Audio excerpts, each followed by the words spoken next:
Good afternoon, everyone. In today's class, we are going to study about social movement and their political implications in India. So, let's begin the section with the introduction. Social movements have been taken place since 6th century. Buddha, Jyotiba Phule, Basavanna, Dr. B.R. Ambedkar, Mahatma Gandhi tried to fight against caste-based discrimination. They adopted major steps to remove caste and gender discrimination through democratic principles. Ambedkar organized and educated the depressed class like SC, ST, and OBC by giving a call to educate and have faith in yourself. He tried to take necessary steps to fight against rights of the people, and they were secured by the Constitution. It provides a golden remedy for the problem, and suitable machinery is required to implement it in a proper way. Hence, groups started to fight for their rights through the different movements. Basically, in ancient India, Vedic in the Vedic period, people were fed up by the rigid and the complex practices. They want to have a uh, simple religion which is easy to follow, which was fulfilled by the reformers like Basavanna, Buddha, Mahavira, Jyotiba Phule, Dr. B.R. Ambedkar, and M.K. Gandhi. And they also tried to fight against gender-based discrimination and caste system.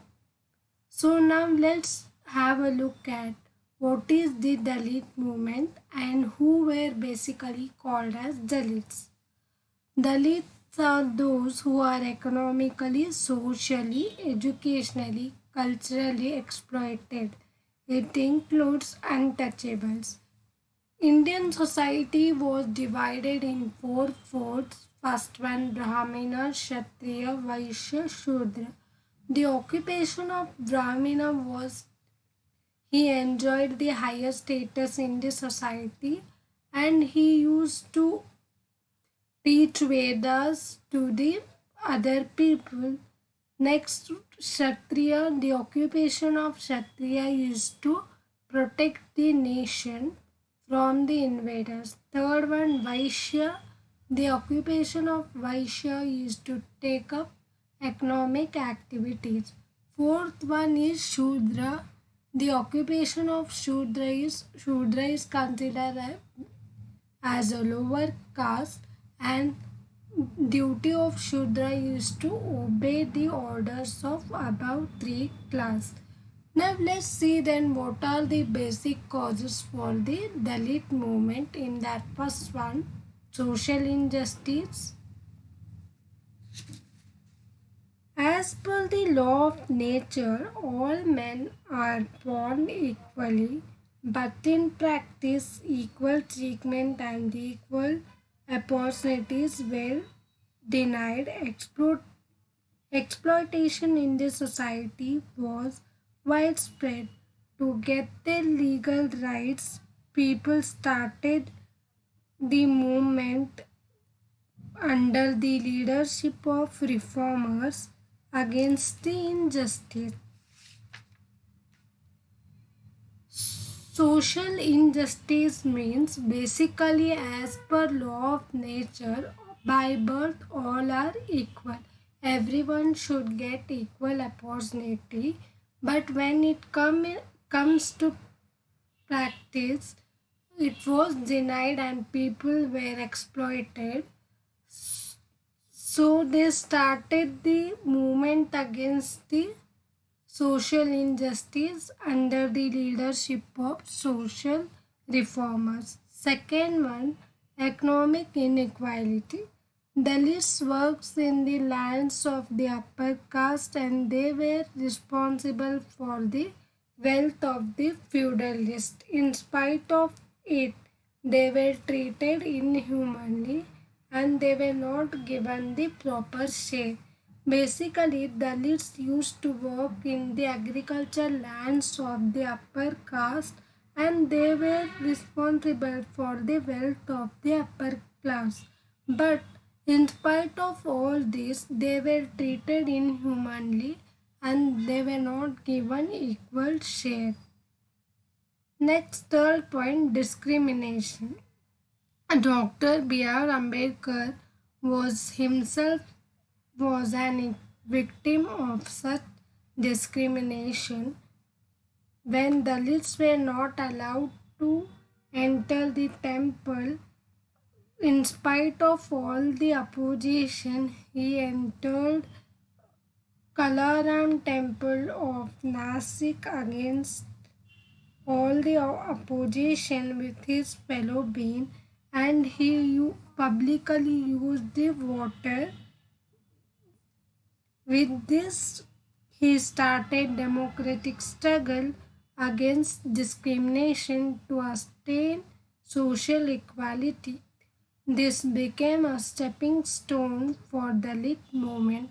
Basically, Dalits were not allowed to come in front of the upper class and they were not allowed to use the public facilities like transport, wells, lakes, tanks, temples, etc. Next, fourth one, lack of awareness. Dalits were deprived of educational facilities which lead to lack of awareness. Hence, exploitation mounted up. To get relieved from such situation, to create awareness, Dalit Panther movement 1972, Dalit Sangharsha Samiti 1974 and many more cropped up. Basically, in ancient India, education was given only to the rich and upper class, and Shudras were not allowed in the education institution. If they were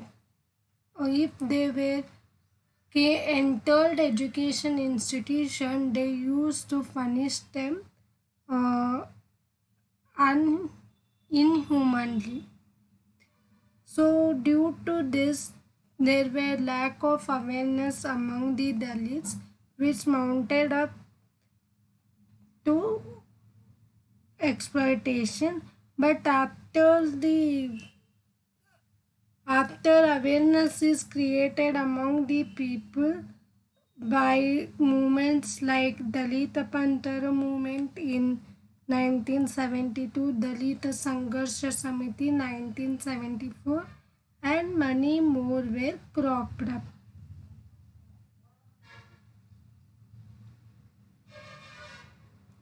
There were haves and have-nots in the society, privileged and underprivileged, developed and backward communities in each and every society. During ancient times in India, they were oppressed and suppressed and exploited people.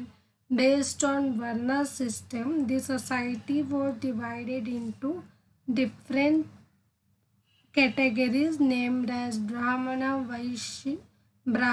Kshatriya, Vaishya and Shudra.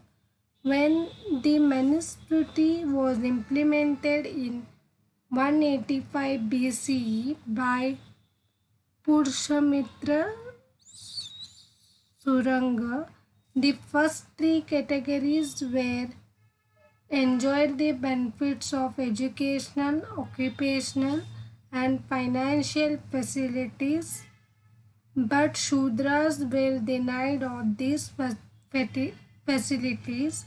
Shudras were divided into touchables and untouchables. The farmers are today backward community and later are Dalits. Backward classes are those community who are economically, socially, educationally backward. These exploited suppressed and oppressed classes called backward community in which Dalits are not included. For example, Madiwada, Kumbara, Desai, Kammara, etc. To gain equal status and privileges in the society, efforts are made by the leaders like Jyotiba Phule in 1838. He started Akshara Kranti for Shudra community, especially for the women, along with his wife Savitriba Phule. He demanded for the school and hostel facilities for the students of backward communities. It spread to parts of other countries. Narayan, Guru of Kerala, Prayer Ramaswamy, Naikar of Tamil Nadu, Shivaji Rao of Gayakwad, the Maharaj of Gwalior, Nalvadi Krishnaraj Wadiyar, Maharaja of Mysuru, Shahu Maharaj of Kolhapur fought for the upliftment of these classes. These movements influenced the Dr. B.R. Ambedkar to include the provisions in Constitution for the upliftment of backward classes. So let's see what is the constitutional provisions. First one,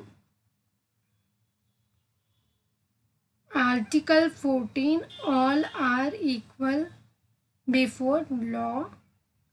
The second one, Constitution of India provides reservation in public employment in favor of backward classes under Article 16 bar 4. Third one, according to Article 340, President of India authorized to appoint National Backward Commission. Fourth one, to provide loan and financial assistance to the people of the upper caste who are below poverty line. National Backward Classes Finance and Development Cooperation is formed. Fifth one, all state of Indian Union can form a state backward classes commission and development cooperation. In Karnataka. Devraj development cooperation is functioning. Sixth one, National Human Rights receives complaint against the violation of rights, discrimination against women, SC and ST, and other backward castes. Next, let's see what are the other provisions provided by Constitution for the upliftment of Dalits. In that first one, Government of India appointed Backward Class Commission headed by Kaka Kalekar in 1953. Second one, Union Government appointed one more commission headed by B.P. Mandal in 1979. It submitted report in 1980 and came into effect on 7th August 1990. It identified 3,743 castes and communities as backward, which formed 52% of total population, and made some recommendation of the commission are: first one, other backward classes have to provide 27% of reservation in employment. It encompasses the service come under the jurisdiction of both central and state government, including technical and professional institutions. Second one, if OBC are selected in open competition, they should not be brought under 27% reservation and have to be treated as general. This also applies to promotion.